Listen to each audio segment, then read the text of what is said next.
Hey everyone, welcome back to Crypto Cash. Thank you so much for joining me here today. We're taking a look at VET, which is VeChain, and it's one of my most popular requests that I received from my community. So thank you all for reaching out and asking that I cover this.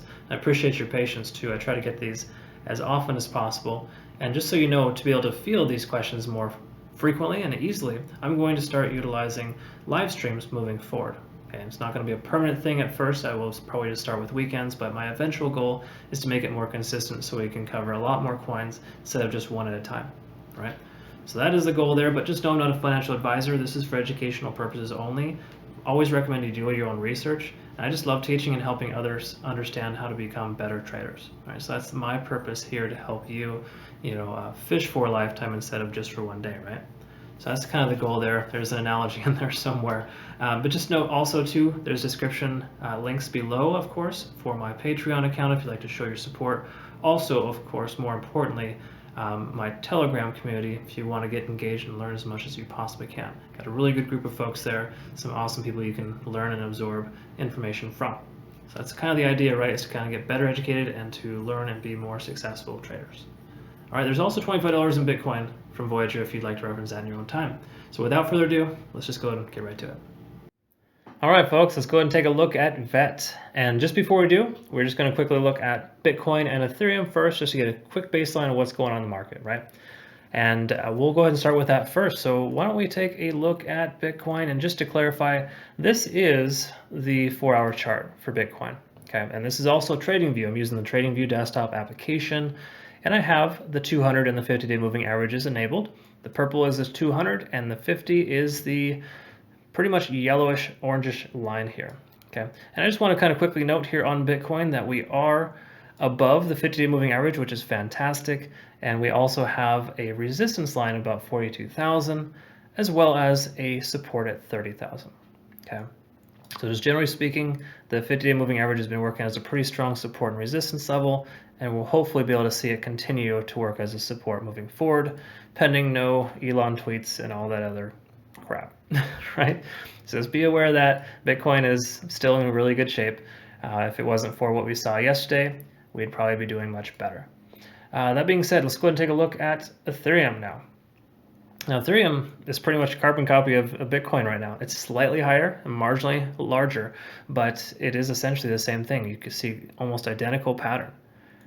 And it's above the 50-day moving average. Just note that there is a pretty strong resistance level at 2,900. It's been tested almost 10 times now. So my guess is that it will break above with a vengeance here in the near future. Okay, so it'll probably break through that quickly and swiftly. So hopefully that'll work as a new support. And then, of course, we got the resistance level at about 3,100, roughly, where the 200-day moving average is working as well. A couple of milestones there for Ethereum here, rather. Okay. Now, moving on to VET. Let's take a look at the one-day chart first and work our way down. And we'll just do a quick understanding here of where VET is at right now and see what's going on. And as you can kind of tell, VET has done very well in the past. I mean, shoot, it was upwards of 28 cents at its highest point. But unfortunately, that exact same day was the very first major sell-off from Bitcoin back on April 17th. So that was a bummer day for a lot of people. People lost a lot. And what's interesting is VET kind of held strong for a couple of days, almost 4 days straight. It was wavering up and down between 23 and 25. Eventually lost because there was a second major sell-off right here at this point. That's this red candle. And then ever since then, VET's been trying to hold and stay strong around 23, but with the first Elon candle here and then the second major China candle here, VET became very affordable recently. Geez, look at the lowest point. 5 cents, 5.5 cents for VET. That is insane. Either way, that's kind of what happened so far, right? That's why VET is here where it's at now. So just keep that in mind. I wanted to show that to you so you understand that VET has a ton of potential. I think its average true range does belong in the 20 to 25 cent range, and we're significantly lower than that. We're almost halfway there. Okay. So just yesterday, in fact, we'll look at this on the shorter time frame. VET was doing very good things yesterday, and it got hit by that stupid tweet. But the bottom line is that VET, I think, is going to ramp up and do some really good things here soon. If we can just get some more sideways action from Bitcoin, VET is going to take off. All right, so RSI is kind of fair to middling, nothing much to really note there on the one-day chart. Let's go ahead and move on to the 4-hour chart. This is my favorite chart just because I'm naturally a swing trader, even though I do love day trading. I think that the 4-hour chart really gives you the best perspective on the moving averages. And as you can see here, the 50-day moving average is working as a support level. It was tested a few times recently and still holding, which is great news. The 200-day moving average is potentially resistance, hasn't been tested yet, but it will likely soon. So be on the lookout for that. If we can break above that and hold above, we'll be in good straight shot to 20 to 25 cent range. All right, so that's kind of where we're at there. Nothing, I mean, there is, you can kind of see a major support and resistance level here. I'll just mark that really quick. It's been tested, what, 3 or 4 times? So that's right at about 15 cents. So we'll see what happens when it comes up there. I'm guessing the price will meet with the 200-day moving average along with that resistance there, kind of making a double resistance, but it's too early to tell. We'll look at that a little bit later.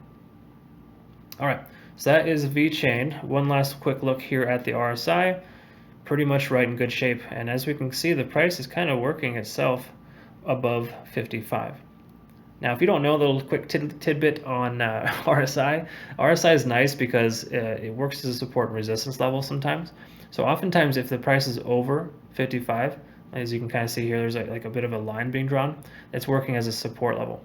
Same thing with the the resistance. The inverse applies as well. 45 or lower works as a potential resistance line if the price is below that. Just something to know. You really don't have to remember that. It's just more of a secondary or tertiary indication within the RSI, but just another something, I guess, a fun fact there. But let's look at the 15-minute chart and just kind of see if we can help you find a good entry point. Because ultimately the 15-minute chart for me is the best indication of an entry point. Obviously the 1-minute chart gives you better understanding of what's going on, right? But the 15 is nice because it's less noise. It gives you the best confirmation for taking entry. And what I mean by confirmation is waiting for the price to essentially bounce off of support and or resistance levels and to essentially hold for no less than 30 minutes. So me, I prefer a 30-minute confirmation. It can be challenging at times to wait that long. Trust me, I know, but it's one of the best things you could do for yourself. Try to be patient. And the reason why is you want to wait for the industry leaders to essentially control the price and drive it the direction you want to head, right? And until you wait for that confirmation to know it's actually heading in that direction, you're going to be a lot better off knowing that before you take entry instead of just kind of arbitrarily jumping in, hoping to find the bottom. Because I can tell you what, you'll never find the bottom and you'll never sell at the top. It's almost impossible. You'll get lucky once in a while, but it doesn't happen, okay? So that's why you want to find a good entry point just after the run has been established, preferably a bull run, right? Unless you're shorting for a downside. So let's just go ahead and do something really quick first. And to clarify, if you're new to the channel, I always disable the moving averages because the 200 and the 50-day moving average, simple moving averages, aren't as effective on shorter time frames, whereas I believe the 15 EMA, the EMA 15 is essentially a much better indication on the shorter time frame. So let's just take a quick look at that here. And what I mean by that is the EMA is a kind of a momentous indicator. It's similar to the MACD in a lot of ways because the MACD does use momentum indicators. It's exponential moving averages on the MACD. It's a 12 and the 26, at least by default. And that being said, that's kind of the same thing here. So the EMA, I use the 15. It essentially helps you understand what the momentum is. So this is a bullish trend. This is a bullish momentum. And then see how it came down and lost EMA. It works as a potential resistance there. And then right here it's consolidating and it's back up above. So when I say waiting for confirmation, there's 2 things you want to do here. In this scenario, we want to wait for the price to bounce off the EMA. So it's kind of already doing that in a sense where we got this doji candle, this green doji short showing up here. So if we can get that to close and then form another solid green bar above that, that would be confirmation that the price is holding above EMA, right? Now, kind of give you an example of what I mean by that is if you look here, you see these 2 solid green bars closing above EMA. That's confirmation the price is moving upwards and it's on a bullish trend. Okay. Now the price is kind of acting pretty strong right now because it's recovering from the sell-off from last night, and that happens a lot, of course, when the price is driven down unnecessarily. But in this scenario here, again, just what you want to look for is these types of indicators. You want to see 2 solid green bars above EMA, and then the secondary support is the VWAP. Okay. This is kind of like sealing the deal, so to speak. Okay. And what I mean by that is that VWAP is a volume weighted average price. VWAP, it's essentially a day trader's best friend, but it can still be a swing trader's best friend too, as long as you use it on the 15-minute chart or lower, right? So to take entry, you want to look at the 4-hour chart if you're a swing trader and understand what's going on, but then you look at the 15 to identify a good entry point. And a good entry point for me is when the VWAP line is essentially below the price action, because it works as a support and resistance level, right? And the reason why is because the VWAP line is a volume weighted average price. So it basically takes the average price, the average volume of the last 24 hours and expresses it as a price. It even has these standard deviation lines as well. In other words, these lines get larger and smaller depending on the price action. So anything outside of this range will automatically correct itself. As you can see here, when it breaks outside of the standard deviation, it comes back up. Broke out, come back up. So it's a good indication, and you can see the RSI is probably close to 30 down here. Okay, so a good indication of a buy signal when it breaks down below, or a sell signal when it breaks above. Similar to RSI, but a little better. Okay, and the reason why you see it squeeze right here at these 2 points, that's right at 5 o'clock, at least 5 o'clock Pacific. It might be different for your time zone, but it resets every 24 hours, right? So unfortunately, it's not a continuous 24-hour, but I think the reason why is because it has to be able to establish those standard deviation lines.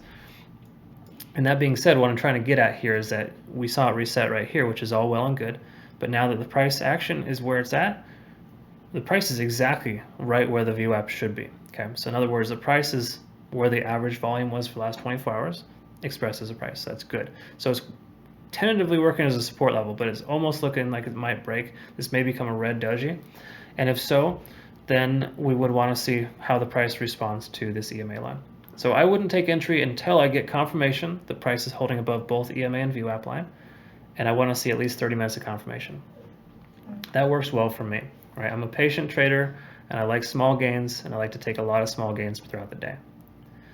Not everyone's the same way. If you're a swing trader, that's perfectly fine. Utilize the same exact mindset, use the same strategy, only just make sure you look at the 4-hour chart and identify kind of what's going on in the big picture there before you take entry, and preferably even look at the 1-day chart too. Okay, so again, just things you want to note, but this is kind of how I approach this. So again, my prediction for VeChain essentially is to get back up in the 20 to 25 cent range. I think it's going to happen, and right now with it being in the 12 to 15 cent range, it can definitely do better, but it's waiting for Bitcoin to make up its mind.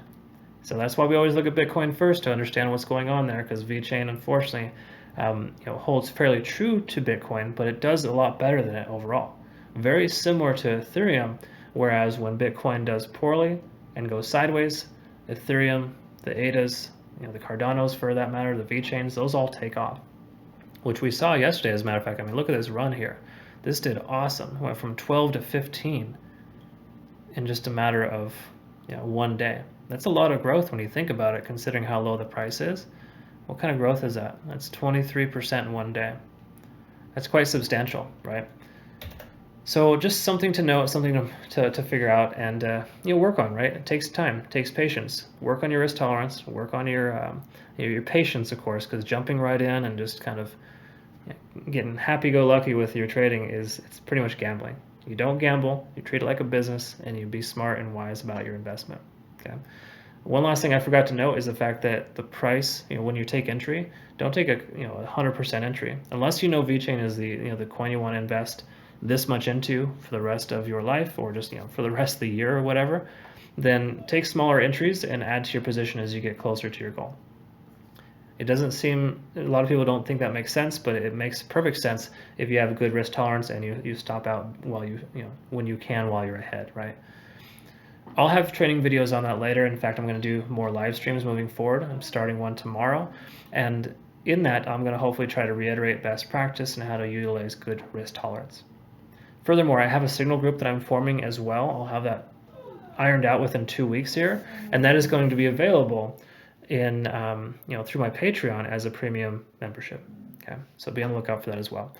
And that is the whole point of that, is just to make it really simple for you so you can understand best practice, but also find good entry points, things that I'm utilizing myself every day. All right, so thank you so much for your time. Hope you have a good rest of your day. Really appreciate you joining in and watching. Have a good one. We'll see you soon. Take care.